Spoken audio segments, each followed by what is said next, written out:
오늘은 우리가 이사야 74번째 시간으로 주의 종이라는 제목으로 같이 말씀을 나누도록 하겠습니다. 오늘 본문은 여호와의 종의 노래라고 해서 이사야의 4편의 종의 노래가 소개됩니다. 오늘 본문 1절에서 9절까지가 그 첫 번째이고 49장 1절 7절이 두 번째 종의 노래, 50장 4절에서 9절이 세 번째이고 52장 13절에서 53장 12절까지가 네 번째 종의 노래가 나옵니다. 이 네 번을 하나님의 구원의 경륜을 이 땅에서 실현하시기 위해 하나님께서 특별히 예비하여 이 땅에 보내실 하나님의 종에 대해서 소개하고 있는 거예요. 그 하나님의 종에 대해 소개하시는데 그 유일하신 한 분, 그 종이 누구예요? 예수 그리스도를 말씀하고 계시는 거예요. 예수 그리스도께서 이 땅에 오셔서 행하실 일들에 대하여 우리에게 예언하고 있는데 1절을 보면 주의 종이라고 말씀하면서 그 주의 종의 자격에 대해서 이렇게 말합니다. 내 마음에 기뻐하는 자, 내가 택한 사람, 나의 영을 그에게 준다라고 말씀하시고 주께서 붙드시고 주의 마음에 기뻐하시고 주의 영을 주시는 자, 그가 나의 종이다라고 말씀하세요. 하나님께서 굳게 붙드시고 계시기 때문에 흔들리지 않고 보호하심을 받기 때문에 두려워하지 않는 그 주의 종은 자신의 권능이나 권위를 가지고 일하지 않고 여호와 하나님의 권능과 권위와 그리고 구원의 사역을 행하시는 분이다라고 말씀하고 계세요.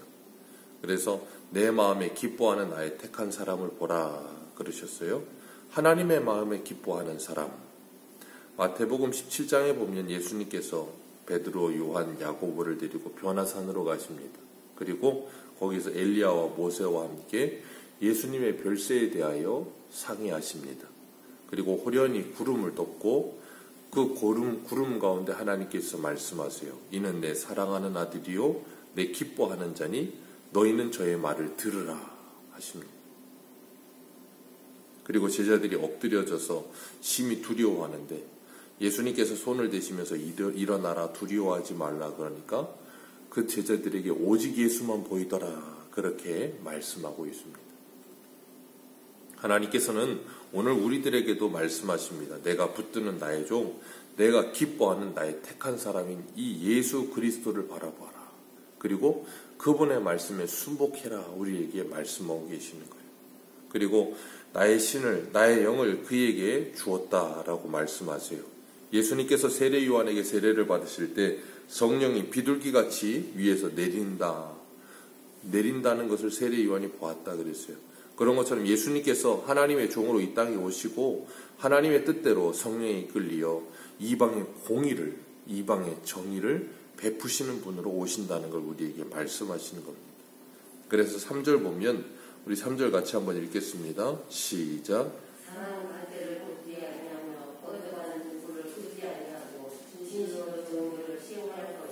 아멘. 주의 종이 오시면 진실로 정의를 행하실 것이다.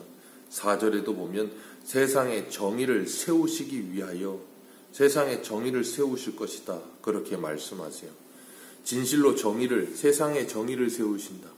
정의를 세우신다는 건 뭐겠어요? 하나님과의 관계가 바르게 회복이 되게 하실 것이다 라는 거예요. 그래서 2절에 보면 하나님의 종은 외치지 아니하며 목소리를 높이지 아니하며 그 소리로 거리에 들리게 아니하며 그 말은 뭐냐면 하나님의 이 정의가 이방과 열방에 완전히 이루어지게 하기 위해서 조용히 그 일을 행하신다는 거예요. 뭐 떠들썩하게 하지 않으시고 조용히 그 일을 행하신다는 거예요. 예수님께서 이 땅에 오실 때도 그리고 예수님께서 공생애를 시작하셨을 때도 자신을 드러내지 않으셨어요. 그리고 제자들에게 이것을 알리지 말라 그렇게 말씀하셨어요. 그것을 메시아의 은익성이라고 하는데 오늘 3절에 보면 주의 종은 상한 갈대를 꺾지 않고 꺼져가는 등불을 끄지 않으신다라고 말씀하세요. 상한 갈대는 아무 쓸데가 없어요.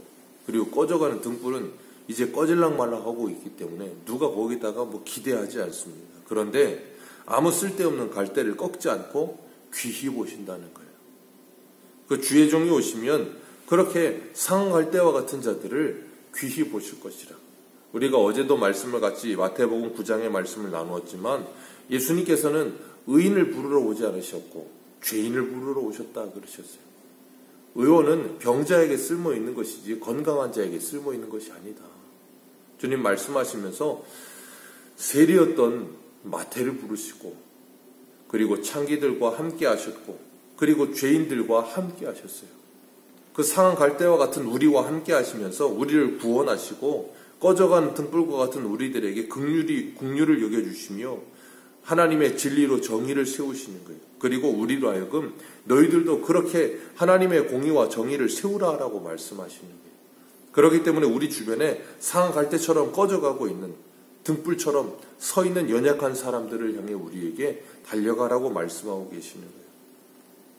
4절 말씀에 그는 쇠하지 아니하며 낙담하지 아니하고 세상의 정의를 세우기에 이르리니 섬들이 그 교훈을 앙망하리라 그렇게 말씀하세요.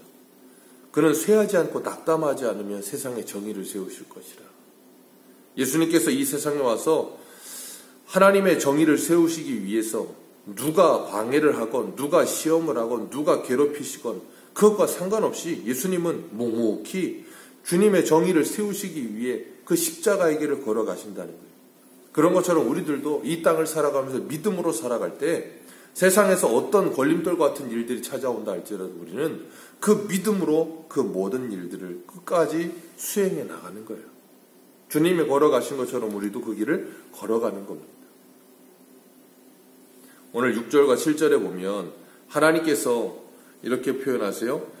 여호와가 의로 너를 불렀은즉 내가 내 손을 잡아 너를 보호하며 너를 세워 백성의 언약과 이방의 빛이 되게 하리라.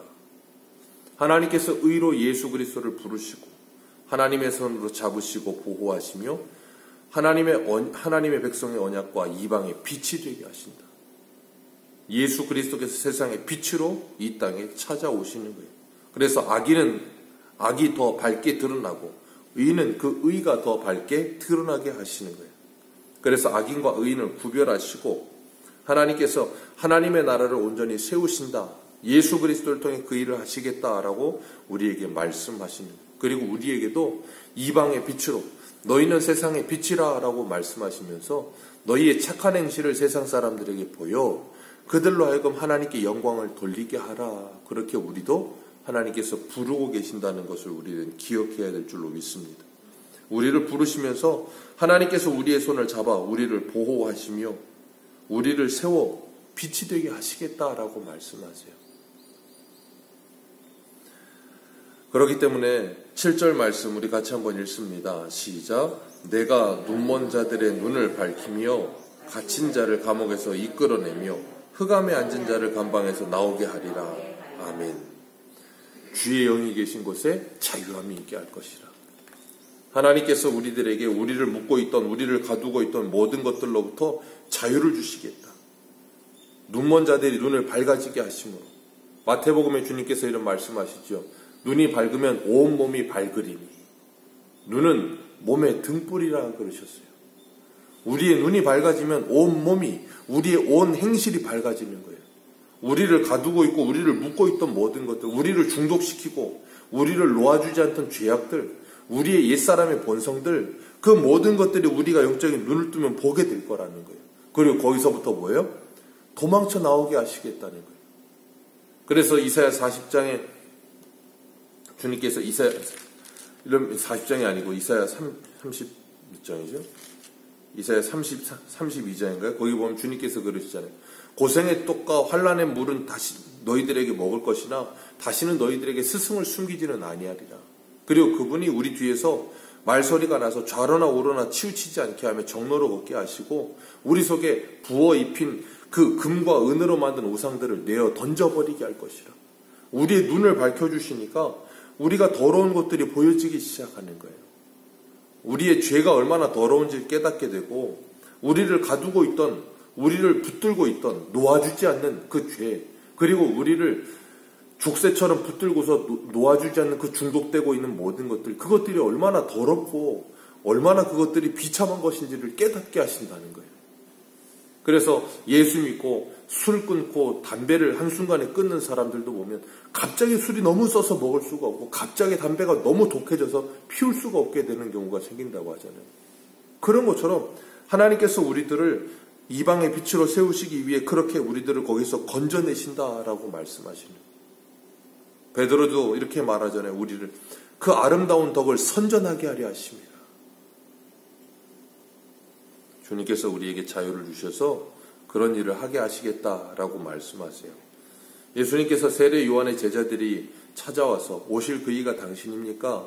다른 일을 기다릴까요? 그럴 때 주님께서 뭐라 그러세요? 소경이 보며 안진뱅이가 걸으며 문둥병자가 깨끗함을 받으며 귀머거리가 들으며 죽은 자가 살아나며 가난한 자에게 복음이 전파된다는 것을 가서 전해주어라.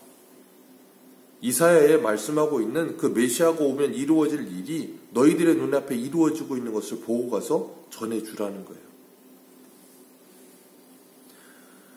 예수 그리스도가 언약의 백성들에게 그 빛을 비추시며 이방의 빛을 비추어 주셔서 우리를 구원하여 내시고 8절 말씀에 나는 여호와이니 이는 내 이름이라 나는 내 영광을 다른 자에게 내 찬송을 우상에게 주지 아니하리라. 하나님께서 이렇게 질투하시는 하나님 되셔서 하나님의 영광을 우상에게 넘겨주는 것을 견디지를 못하시는 거예요. 그리고 그걸 뭐 하세요? 주님이 취하시겠다는 거예요. 어떻게 해요? 주의 종을 통하여서. 예수 그리스도를 통하여 동서남북의 땅끝까지 이르러 복음이 증거되어지게 하시고, 그래서 그곳에서부터 하나님의 백성들이 돌아와서 하나님께 영광을 돌리게 하시겠다는 거예요. 그래서 빌립보서 2장에 보면 예수님께서 십자가에 죽기까지 순종하심으로 모든 이름을 예수의 이름에 꿇게 하시고 그 모든 영광을 하나님께 돌리게 하신다라고 말씀하시죠. 주의 종이 오셔서 그 일을 행하시는 거예요. 그리고 오늘 우리들도 이 땅에 삼아서 그 일을 행하는 겁니다. 세상에 빛을 비추는 삶을 통하여 그들이 우리를 보며 하나님께 영광을 돌리게 하는 일, 그 일이 우리가 해야 할 사명인 것입니다. 오늘도 우리가 이 땅에서 예수 그리스도의 사신이 되어서 주의 종으로 살아가면서 우리가 해야 될 일, 하나님께 영광을 돌리기 위해 먹든지 마시든지 무엇을 하든지 우리의 인생의 목적이 하나님의 영광으로 점철되어지는 우리 모두가 되시기를 주님의 이름으로 축복합니다. 기도하겠습니다.